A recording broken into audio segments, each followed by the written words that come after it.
My name is Micheál Ledwith. Micheál is the Irish language form of Michael. I enrolled as a student for the Catholic priesthood in 1960 at Maynooth College in Ireland, which was the major seminary for the whole of Ireland, as well as being a college of the National University of Ireland and a pontifical university. A pontifical university is a university which has its charter from the Pope, which is the way most of the original and ancient universities in Europe began. I was born in County Wexford in Ireland in 1942. And I was, like many young men of my time, who were idealistic and who wanted to find the answers to the great questions about life and human destiny, the questions that perplexed everyone, even agnostics and atheists. And I set out to find in the best way available to me at that time what the answers to those questions might be. And that's how I began my search in earnest in 1960. I began to study for a degree of Bachelor of Arts of the National University of Ireland. Then I obtained a Bachelor of Philosophy degree at the Pontifical University in Maynooth. Now, I was very fortunate at that time in my life to have had a very rare privilege, and that was the chance to spend a long time without interruption at the study of various subjects: physics, chemistry, law, history, literature, as well as my main studies of interest in philosophy and theology. And after several bachelor's and licentiate degrees, I culminated my 11 or 12 years of university-level study with a doctorate in theology. I was appointed onto the staff of the university almost immediately as a lecturer. And 4 or 5 years later, I became a professor of dogmatic or systematic theology. Then subsequently, I became Dean of the Faculty, Head of Department, Registrar of the University, and finally Vice President in 1980. 5 years later, I was appointed President of Maynooth College for a 10-year term, which I completed in 1994. Now, in 1980, a very significant thing occurred. I was appointed a member of a small elite group of theologians from all over the world called the International Theological Commission. It was charged with advising the Holy See and the Pope on theological matters. And I was to occupy that position for 3 separate terms, totaling 17 years in all. I took that position very seriously. And for almost all of that time, the head of the commission was the present Pope, Benedict XVI, who was then Joseph Cardinal Ratzinger. I was very conscious that the Pope we were advising, Pope John Paul II, had an enormous responsibility. More than 1 billion Catholics in the world hung on his every word. And his word was also deeply respected by many other religious groups, Christian and non-Christian. But I still found, despite the fact that some of the most legendary theologians of my student days served with me on that international commission,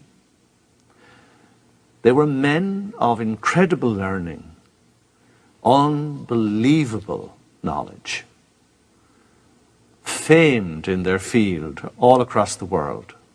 But despite the fact that I had access on a daily basis to them, despite the fact that I had opened to me the best libraries in the universities of Europe and the best religious libraries all over Europe and elsewhere, including the Vatican libraries, there were still those gaps remaining,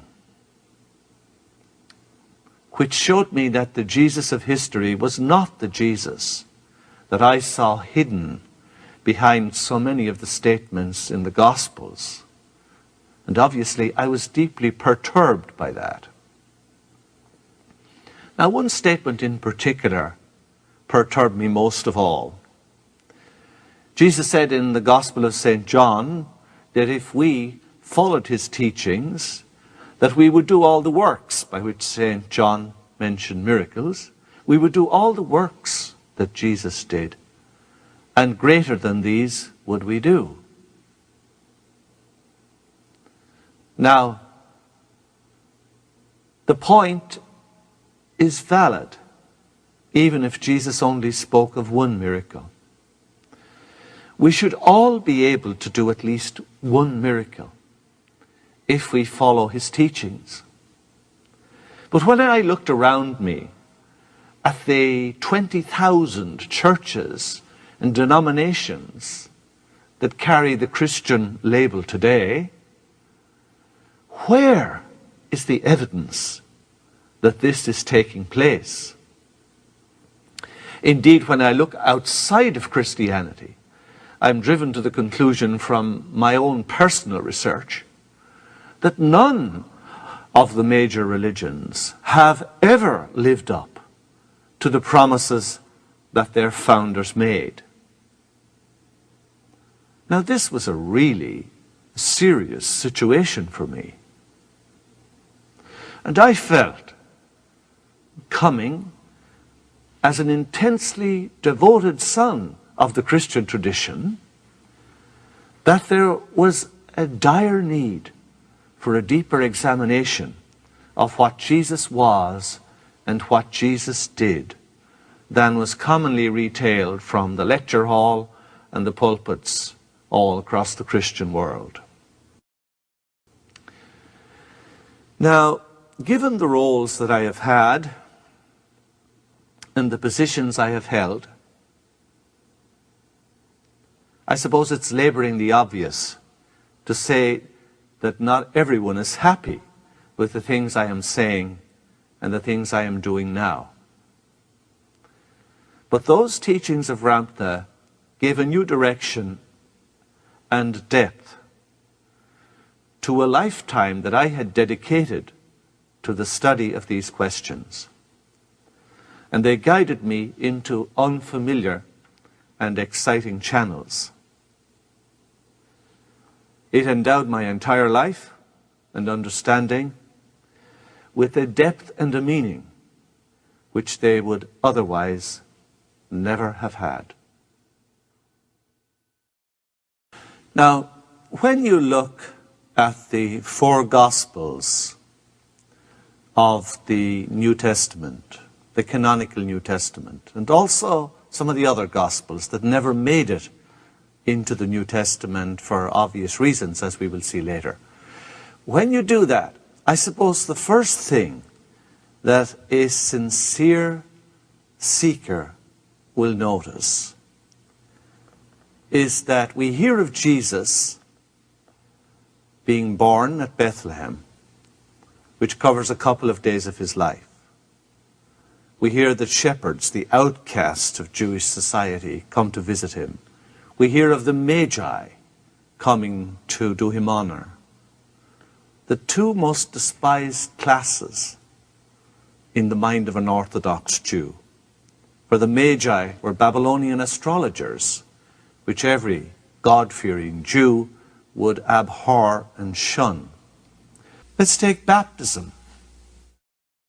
First sacrament of the Christian Church, which it is. But this is a very ancient ceremony. It goes back thousands upon thousands of years in the mists of antiquity. And it's based on the belief that water was the primeval substance from which everything else came. I suppose scientifically today we have to acknowledge that that's not far off the mark. So in this ceremony, after your instruction and preparation, you were brought to a pool of water and you were submerged in the water. What did that symbolize?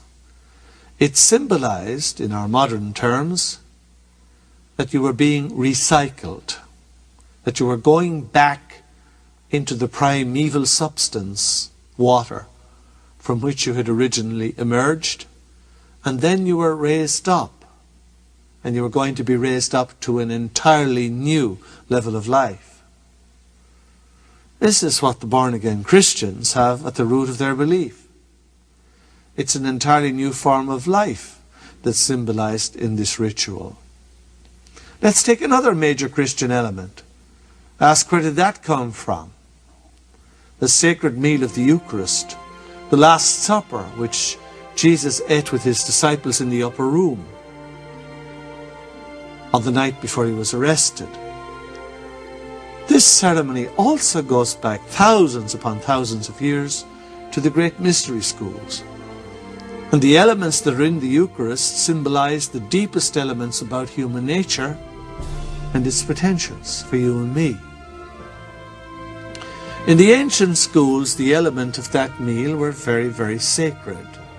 The wine symbolized the Spirit, which came directly from the Creator. The bread symbolized the body of the physical incarnation.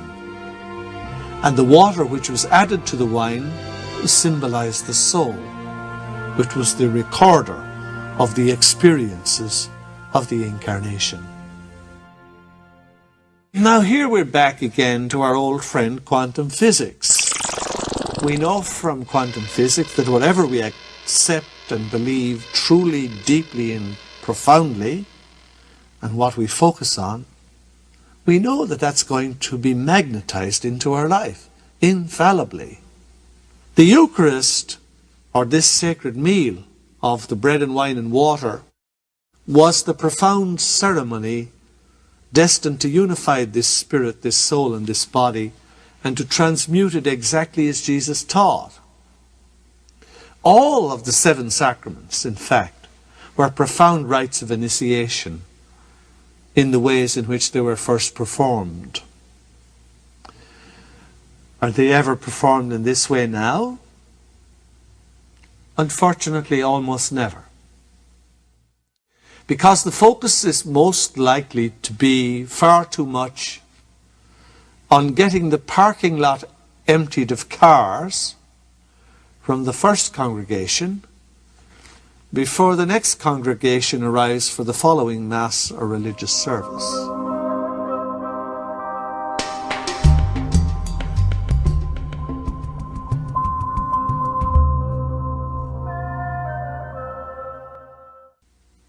Now let's take another example, the cross itself. The cross has now become identified with Christianity. It's the very symbol of Jesus himself today. But of course the cross is far more ancient than Christianity. It was part of the tradition of the mystery schools. What did it symbolize at that time?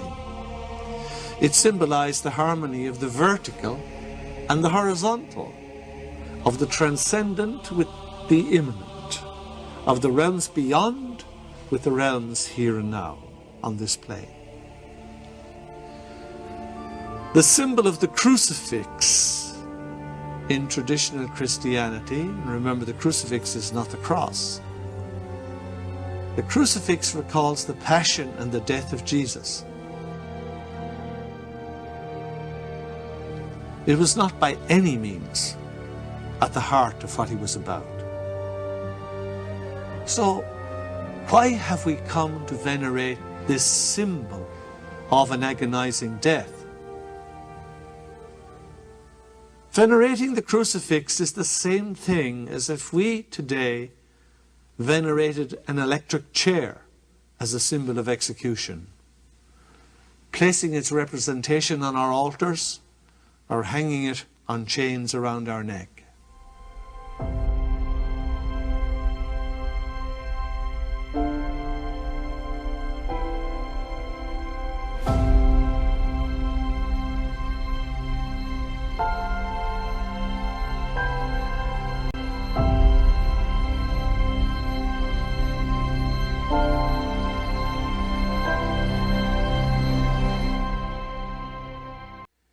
One of the most favored titles the Christian tradition gave to Jesus was Lion of the tribe of Judah.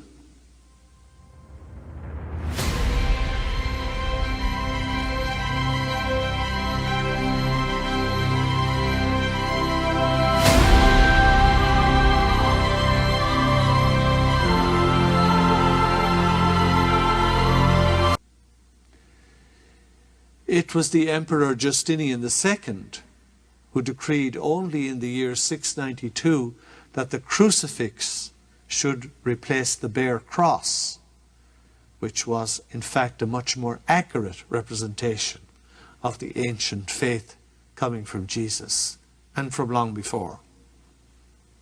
The cross, in fact, is one of the most ancient and universal of all religious symbols, long predating Christianity, common and widespread. Now, in archaeological remains across the ancient Near East, on down into India, indeed all across the world, archaeologists have unearthed the depictions of the cross in all sorts of cultures. What did it symbolize in those ancient cultures? It certainly didn't symbolize an execution, a crucifixion, because there was no such thing to symbolize in most of those cultures. It symbolized the harmonization of the vertical and the horizontal, the harmonization of the planes beyond this material one and this physical plane down here. It signified the transcendent and the immanent. In other words, it signified God-man and God-woman realized in this human incarnation. It indicated when a state of complete harmony had taken possession of all the being of a living person. So in its ancient forms, the cross was a symbol of spirit incarnated into matter. It represents a key to how the entire universe works. We are dabbling in matter, but are rooted in realms far beyond this one. It's no wonder that in mathematics, the cross became the symbol of addition, or when placed at an angle, that it became the sign of multiplication or progressive forward movement. In paganism and in early Christianity, the cross always symbolized life, never death, which is why early Christianity used it as its symbol, a cross, sometimes with a lamb placed against the cross, but never a crucifix. That is, a cross bearing the body of Jesus crucified on it. In fact, one can note that the first depiction of a God crucified on a cross was the depiction of Orpheus from the 3rd century before Christ. But sad to say, for a very large part of the world's population today, the central religious symbol is a person impaled in agony on that instrument of torture. It's little wonder that such a system should foster the belief that suffering is inevitable or even desirable and good, and horror of horrors, that it could be in some warped way seen as pleasing to God, and thus allow us to become so indifferent to suffering among the masses of humanity. An empty cross symbolizes the descent of spirit into flesh and celebrates the evolution of that life back into its return. The crucifix, by contrast, only idealizes suffering and death. an attitude which ultimately has to be said is not of God. I mean, even Thomas, the twin brother of Jesus, is on record as doing far more miracles than Jesus himself. He raised 19 people from the dead. However, the plot thickens even further when we realize the age at which this occurred in the life of Jesus. In ancient times, as Ramtha has taught, puberty extended out to the age of 32 years. By that time, especially in ancient times, you had married and raised a family. You had worked through all of your stuff. You were ready to move on. You were ready to move on to a much more exalted occupation. By the age of 33, then you were ready to take on in earnest the great work of human evolution, spiritually and materially. Especially when you contemplate the precise time of year when all this occurred.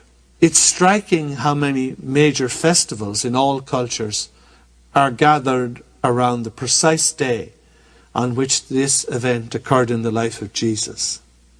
Obviously, we have Passover in the Jewish tradition. We also have the great festival of the Iranian solar year, Nowruz. We have Maimuna in the Arab world. And of course, after the time of Jesus, we have Easter. Why are all these major festivals grouped around that precise particular time of year? What is this period? It's the spring equinox. Why should that be so special? Well, from the time of the spring equinox onwards into summer at the solstice, the sun is waxing more and more strongly into its full power. In ancient times, it was reckoned to be an enormously propitious time, when the forces of nature were in favour of any new enterprise on which we'd embark, any new beginning, and especially anything to do with a new grade of life and growth and resurrection. We are advised as gardeners to plant when the moon is waxing, not waning. And the ancients advised us to embark on any major endeavour when the sun was waxing. That is, from the equinox of the spring on into the summer solstice in June. The four great festivals of the ancient world, particularly among the Druids, were interspersed between the solstices and the equinoxes. Christianity has replaced all of these pagan festivals with religious equivalents.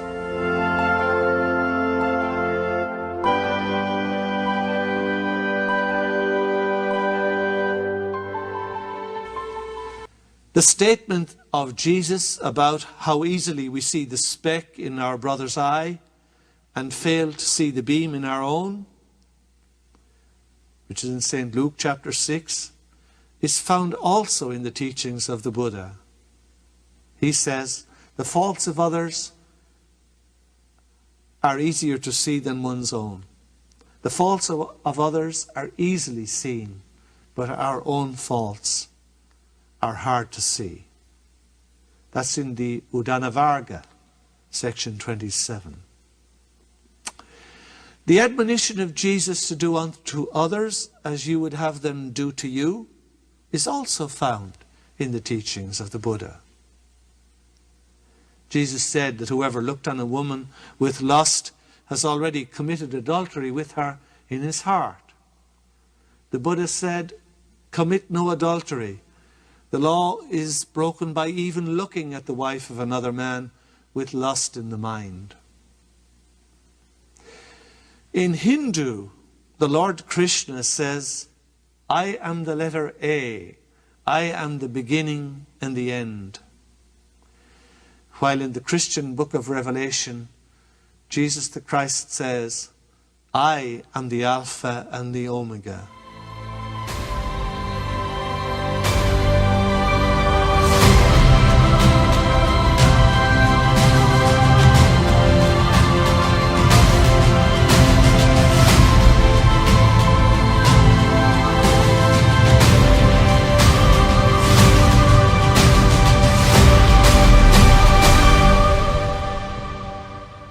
Both Krishna and Jesus tell their disciples that he will dwell with them and they in him. Jesus says in Luke's Gospel, if anyone strikes you on the cheek, offer the other also. Luke chapter 6. The Buddha gives exactly the same advice in the Hemima Nikaka, verse 21. Jesus said, love your enemies. Do good to those who hate you. Bless those who curse you. Pray for those who abuse you.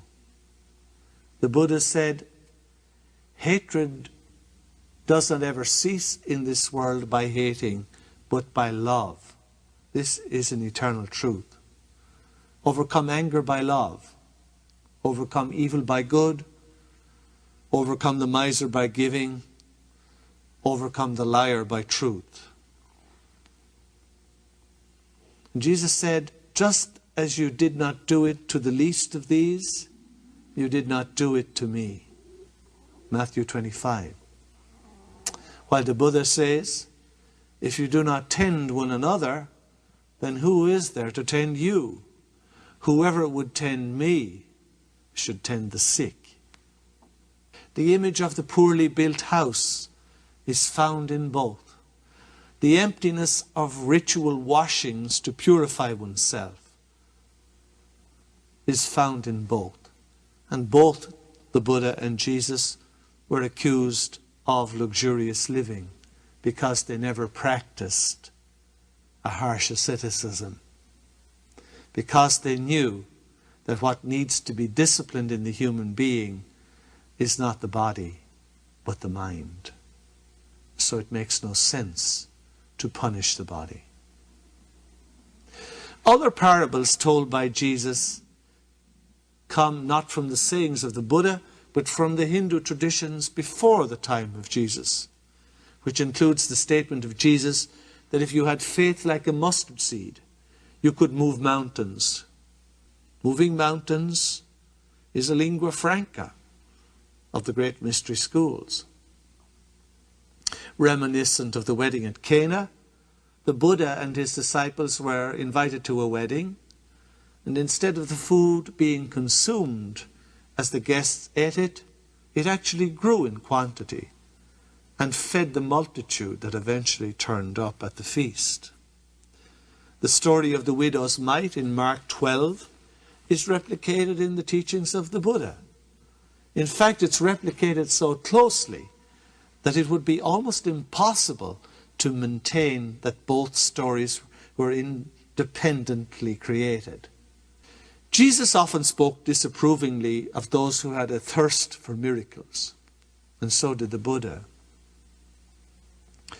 Once, when the Buddha met a yogi who had spent 25 years of intense concentration trying to learn how to walk on water with no tangible result, the Buddha asked him why he had wasted his time on such a small thing, when all he needed was a small coin and the ferryman would have taken him across the river in his boat. Just as the saintly old man Simeon prophesied the birth of the Messiah and held Jesus in his arms as a babe, so the Buddha's birth is prophesied by the saintly old Asita. As Jesus was lost in the temple and was found discoursing with the doctors, so the Buddha wandered away and was lost in contemplation before his family found him again. Both began to preach at the age of 30, and both had 12 disciples. Both called their first disciple when he was sitting under a fig tree. Both had a favorite disciple, and both had one who betrayed him. Need I go on? A.J. Edmonds, for instance, maintains that there are 112 parallels to the Buddha's teaching in the texts of the Christian Gospels. Was this an accident? From another perspective, there are uncanny similarities between the Catholic and the Buddhist and Hindu practices. The rosary, the veneration of relics, ascetical practices, the ceremony of baptism, the ceremony of confession of sins, the celibate clergy, etc. All of these are of Indian origin. There is an uncanny similarity between the fundamental Catholic practices and those of Tibetan Buddhism. The majestic prologue of the fourth Gospel, the Gospel of John, begins with the statement, "In the beginning was the Word, and the Word was with God, and the Word was God." What do the Vedas say? In the beginning was Brahman, with whom was Vak, or the Word, and the Word was Brahman. A direct quotation from several centuries earlier. The fact of the matter is that most of the teachings of the masters of the early religions belonged first to the various mystery religions in oral form before they were ever committed to writing. In the light of all these similarities between their teachings, is it not tragic that the religions that grew up around their teachings became the heart of the great cultural divide that exists now between East and West, which is one of the foremost and most difficult obstacles that humanity is faced with trying to overcome today. Perhaps the most magnificent discourse of Jesus, in which he encapsulated his entire message, is what we nowadays call the Sermon on the Mount. The Sermon on the Mount, as delivered by Jesus on that grassy hillside beside the Lake of Galilee, does not have a single idea in it that is not paralleled in the Jewish Mishnah or the Talmud. Jesus' standing in the Old Testament tradition is widely accepted by all biblical scholars, of course, without any question. But what is not so widely accepted, if accepted at all, is how much Jesus also stands dead center in other traditions as well as that of Judaism, such as the traditions of the Hermetic books of Egypt. The very title of the seventh book of Hermes is his secret Sermon on the Mount of Regeneration. We can look back at so many things. Francis of Assisi is credited with introducing the ox and the ass into the representation of the crib at Christmas time. Would it surprise you to know that in the Holy of Holies of the great temple at Karnak, there is a depiction of a birth in a stable with angels singing, shepherds visiting, and an ox and an ass?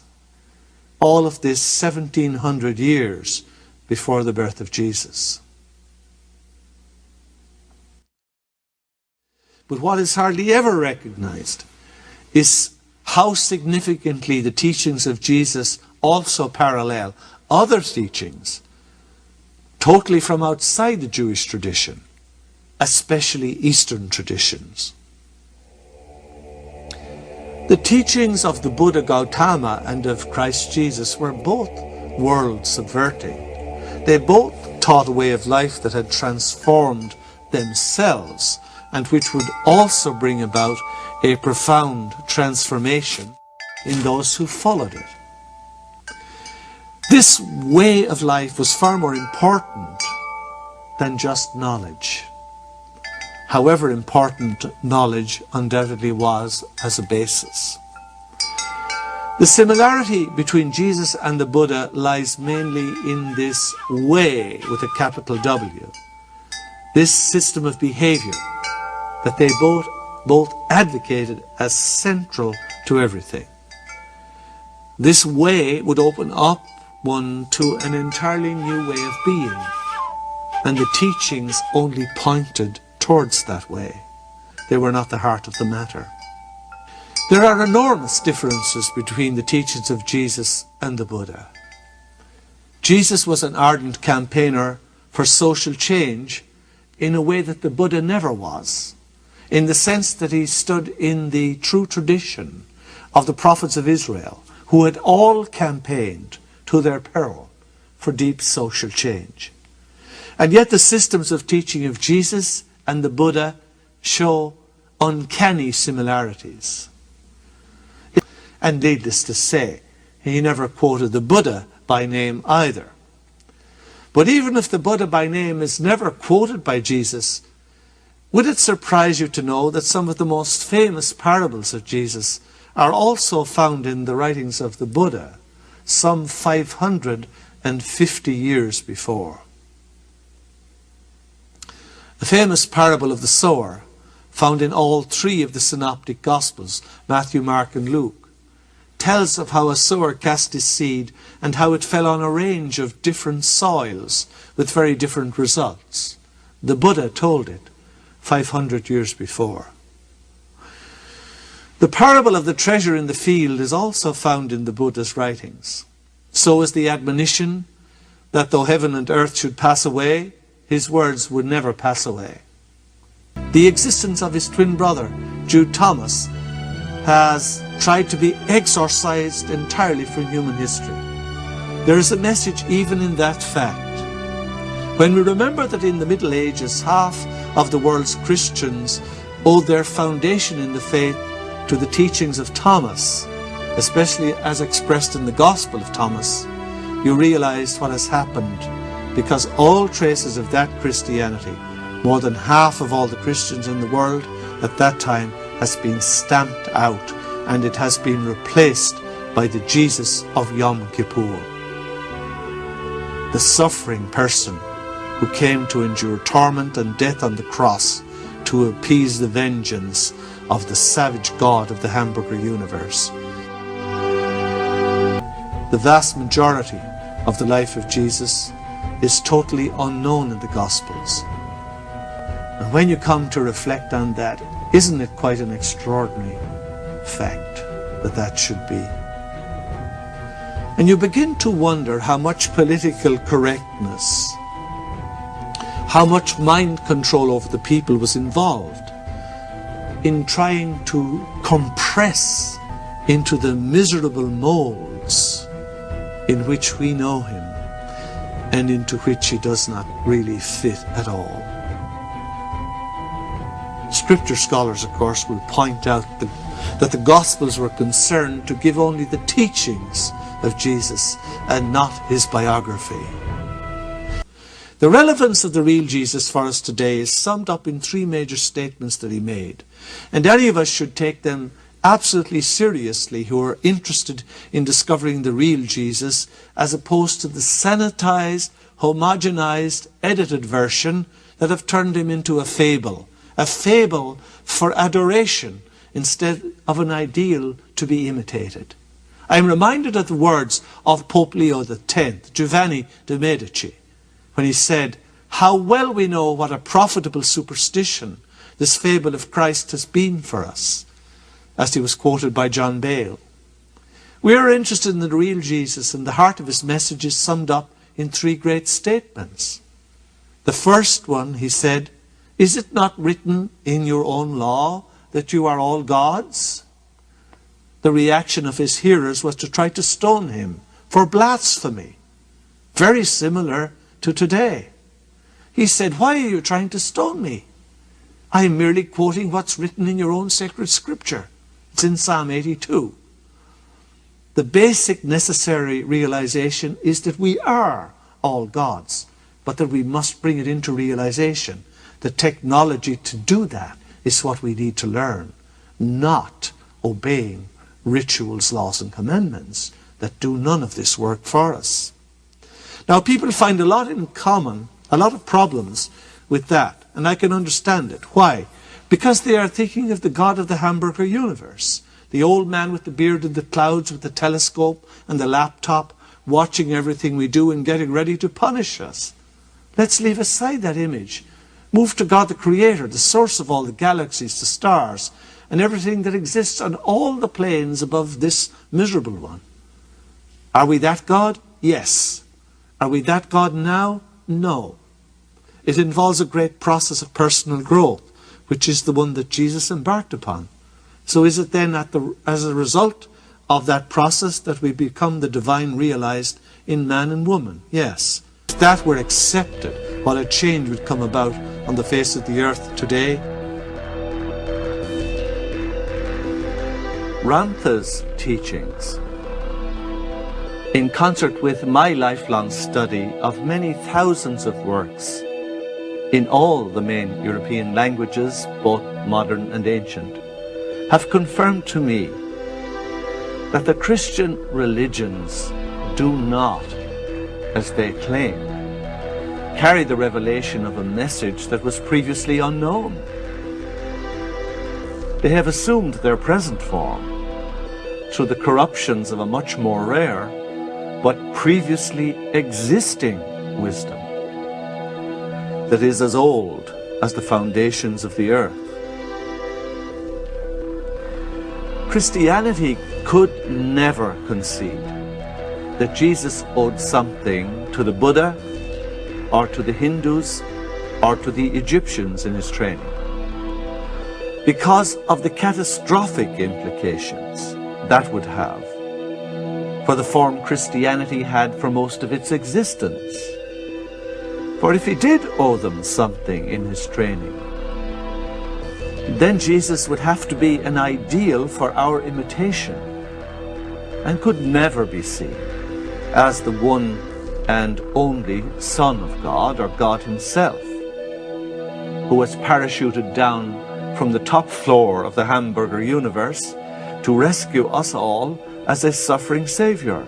Jesus had nothing whatever to do with appeasing the anger of a savage God.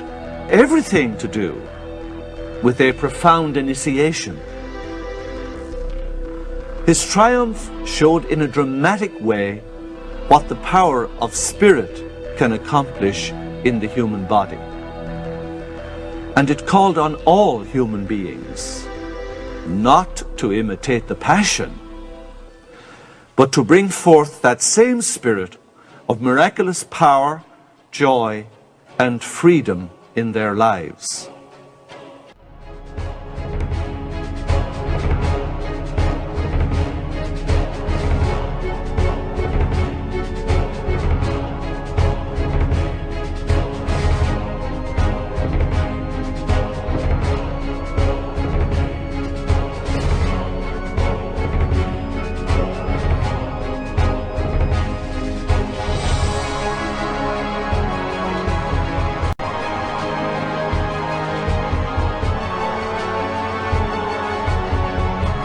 But it's extraordinary that for a person who has had such an enormous influence over 2 millennia, it's extraordinary that we know so little about himself. We have no idea at all from the Christian New Testament of what he may have looked like. We have no record that he ever wrote anything, though assuredly he must have. But if he did write something, it has not survived. The details of his personal life are few and far between. Most of what we know about him comes from the 4 so-called canonical Gospels of Matthew, Mark, Luke, and John. But however undoubtedly important they may be as sources, it is very obvious that they were not interested in providing details of even a rudimentary biography of Jesus.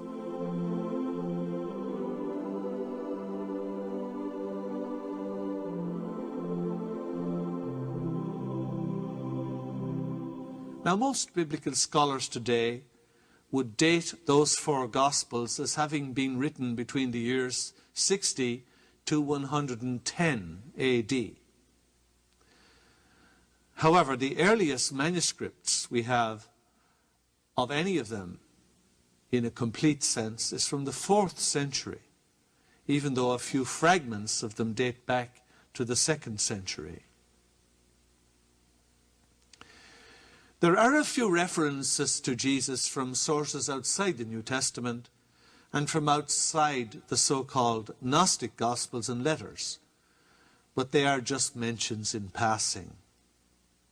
Flavius Josephus, the famous Jewish historian who wrote the book called The Antiquities of the Jews, in the early 90s of our era, records the death of James, whom he refers to as the brother of Jesus. Another passage that refers to Jesus is considered by some to be an insertion by early Christians of a later time, or at least something that has been elaborated on by Christians of a later time, because it most certainly would not have come from Josephus himself, who was as far as could be imagined from being a Christian. And our story hinges on a Russian aristocrat called Nicholas Notovich, who published a book in French in 1894 called The Unknown Life of Jesus. Notovich had set out on the great journey at the end of the Russian-Turkish War, about 1878, to explore Eastern Europe and the Middle and the Far East. Notovich reached India, Nepal, Tibet, and Little Tibet, called Ladakh, in the year 1887. Now, Notovich was interested in studying the customs and history of the people and the geography of that magnificent landscape near the Himalayas. He had no interest in religion. I stress that, because I want you to be clear about his motives in going there. Notovich heard many times during his journeys in Tibet that there were scrolls in existence, not just one set, but several sets of scrolls in existence, that spoke of the life of Jesus in India during his teenage years. Notovich eventually arrived at a monastery called Hemis, about 25 miles outside the city of Leh, the capital of Ladakh. He found a monastery. The monastery of Hemis is hidden away in a remote valley at an altitude of more than 11,000 feet above sea level. And its remote location has preserved it from the unwelcome attentions of several conquering armies down the centuries. Notovich claimed that he was shown a copy at Hemis of an ancient Buddhist manuscript which described the life of Jesus from his teenage years up to the age of 26, and that this section of his life had been lived in India and Tibet.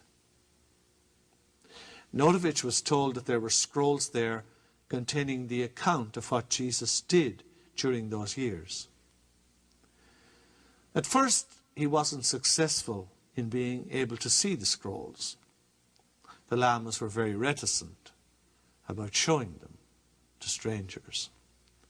But as luck would have it, after he had set out on his return journey, he broke his leg, and he had to be taken back to the monastery for emergency treatment. But during his short convalescence there, he became friendly with some of the lamas, and having won their confidence, he was eventually shown the scrolls. Now, according to Notovich, the scrolls were in two large bound volumes written in the Tibetan language. They were translations, not the original, which was in the ancient language of Pali, the language of the Buddha Gautama. He had the scrolls translated for him as one of the lamas read them aloud by Notovich's own Tibetan translator and interpreter. The interpreter rendered them into French. Now, the account of the life of Jesus which Notovich found was scattered throughout the volumes in no particular sequence. Notovich collected the relevant verses together and put them in chronological order, the order that he knew of the life of Jesus.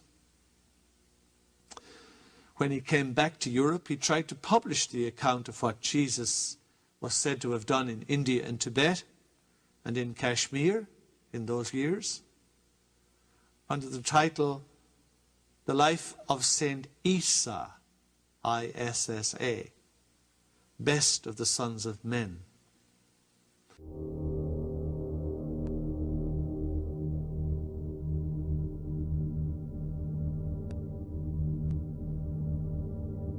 It was a short booklet consisting only of 244 verses.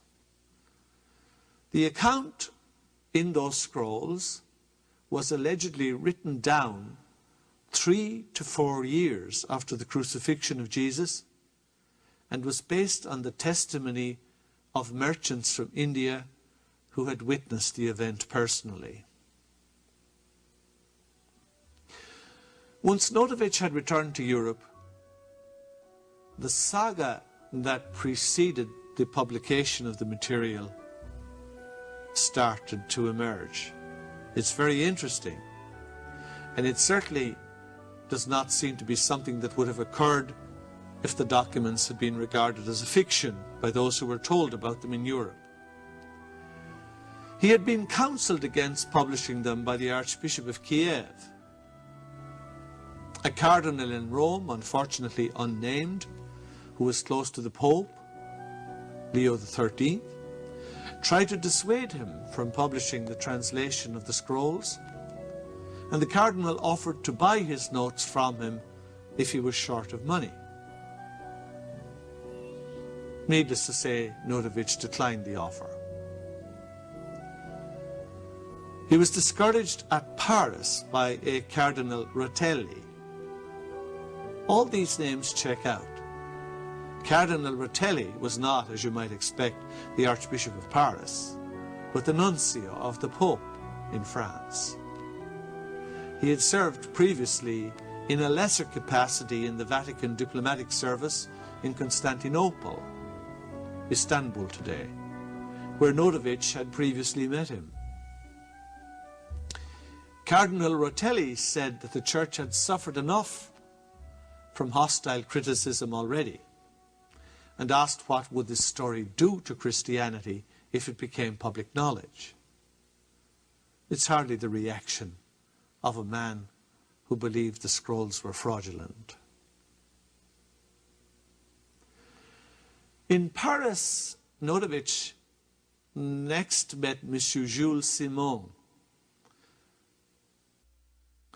Simon introduced him to Monsieur Ernest Renan, the great French writer and author of one of the first really great scholarly lives of Jesus.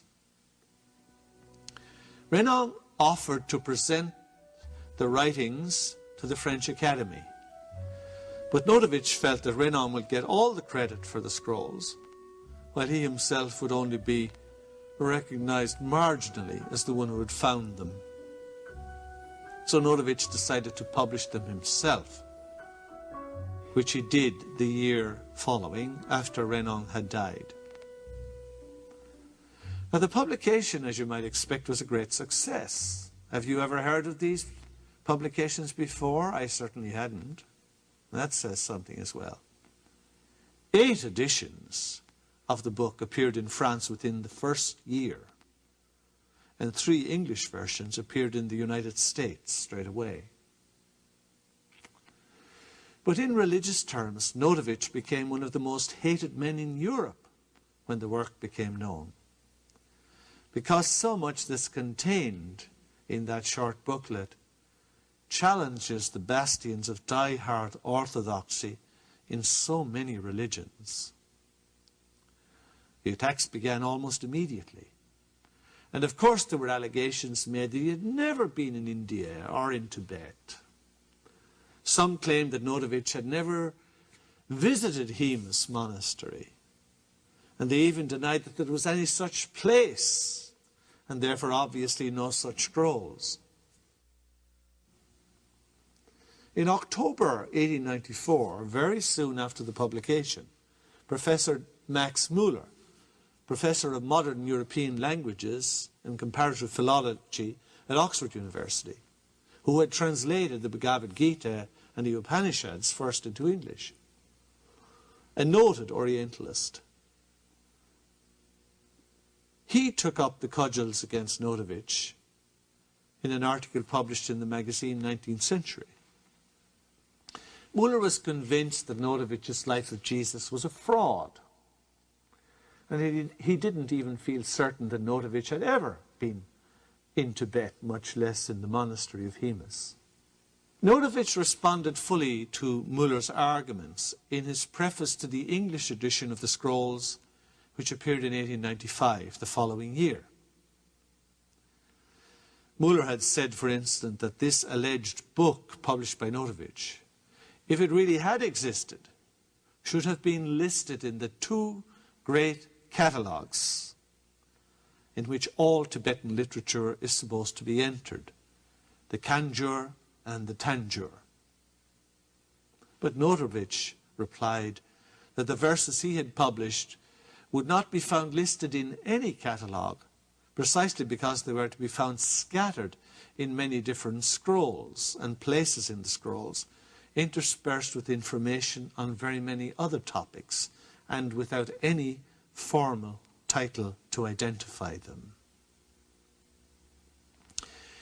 Muller also claimed to have received a letter from a lady who had visited the Hemus monastery shortly after the publication of Notovich's book.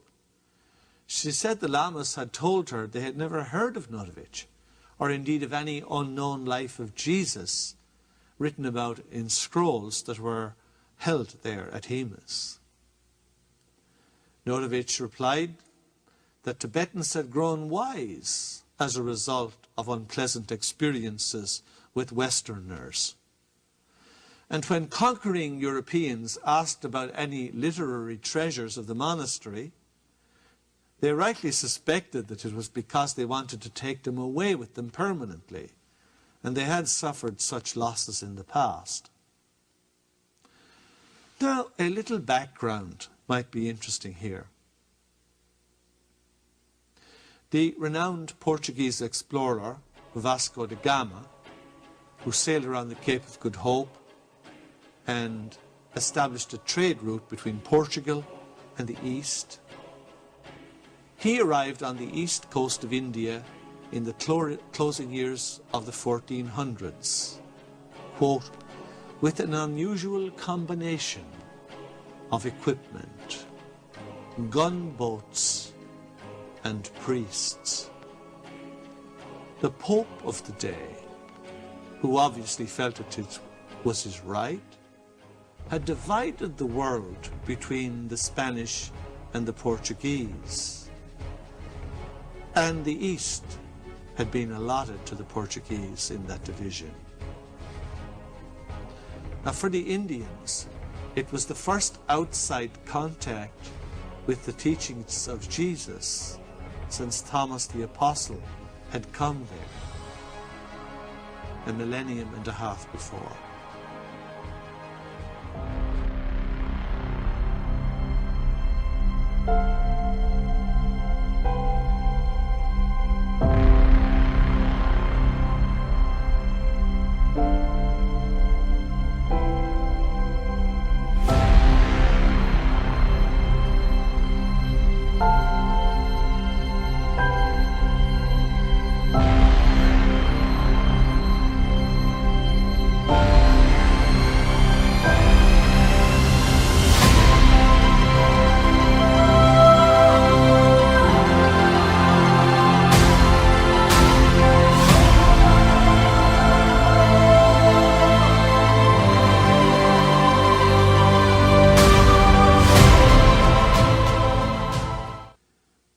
Too tragically well aware of the curse of anti-Semitism which plagued Europe for 1500 years and was in large degree due to Christian hostility to Judaism because they blamed it for the crucifixion of the Christ.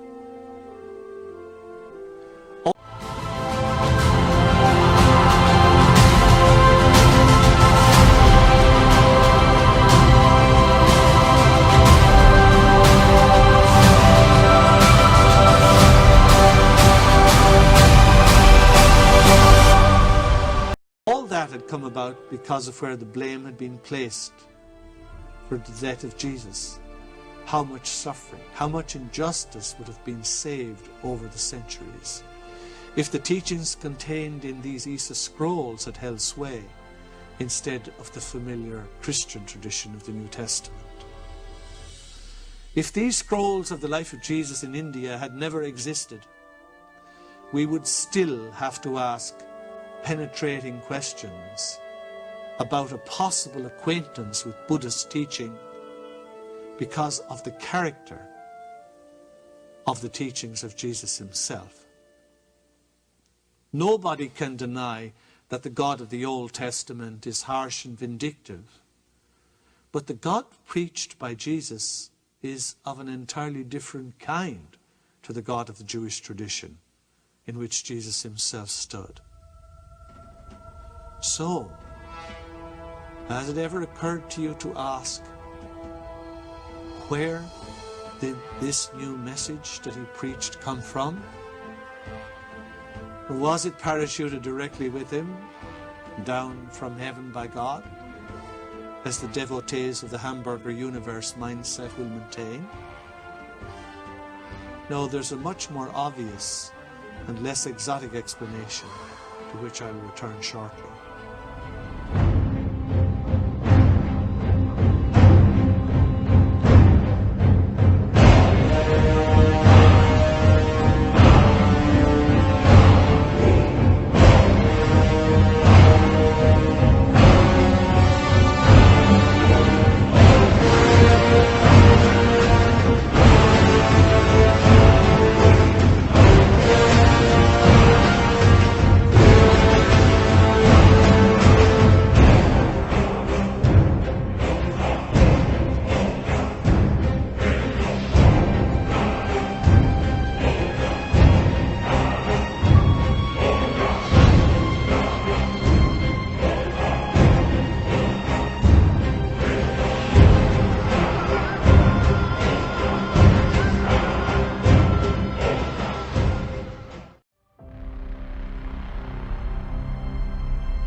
We do have more tonight on the Catholic Church sex abuse scandal. A Pennsylvania grand jury says more than 300 priests sexually abused more than 1,000 children and likely thousands more over 7 decades. Nikki Batiste explains how church leaders protected the priests, putting children at risk. A trove of documents containing allegations and admissions of sexual abuse was kept locked up in what the church calls its secret archives, with the only key in the bishop's hands. The cover-up made it impossible to achieve justice for the victims. Pennsylvania Attorney General Josh Shapiro laid out a pattern of consistent, decades-long cover-up across the 6 dioceses. The files contained strategies that were practically a playbook for concealing the truth. Among the tactics for church record-keeping, use euphemisms, never say rape, say inappropriate contact or boundary issues. Even if a priest is raping children, keep providing housing and living expenses. Above all, don't tell the police. Handle it like a personnel matter in-house. As church officials protected predator priests, careers continued to rise. Many have been promoted. Bishop Wuerl is now Cardinal Wuerl. Washington, D.C. Archbishop Cardinal Donald Wuerl presided over 32 accused priests during his 18 years at the Pittsburgh Diocese. He sat down with us the night before the report's release. During my tenure, we acted very appropriately with many times removal from ministry totally and completely. But according to the grand jury, in 1991, Wuerl reassigned an accused priest, Ernest Payon, to the Reno Diocese. In 1995, he returned George Zerwas, a member of a pedophile ring, to ministry. Victims filed a lawsuit against you and a few others, saying you were conspiring to cover up the abuse. Any truth to that during your time in Pennsylvania? I would have to say that's just totally false. We reached out to Cardinal Wuerl's representatives after the report's release, and they say he stands by his interview with us.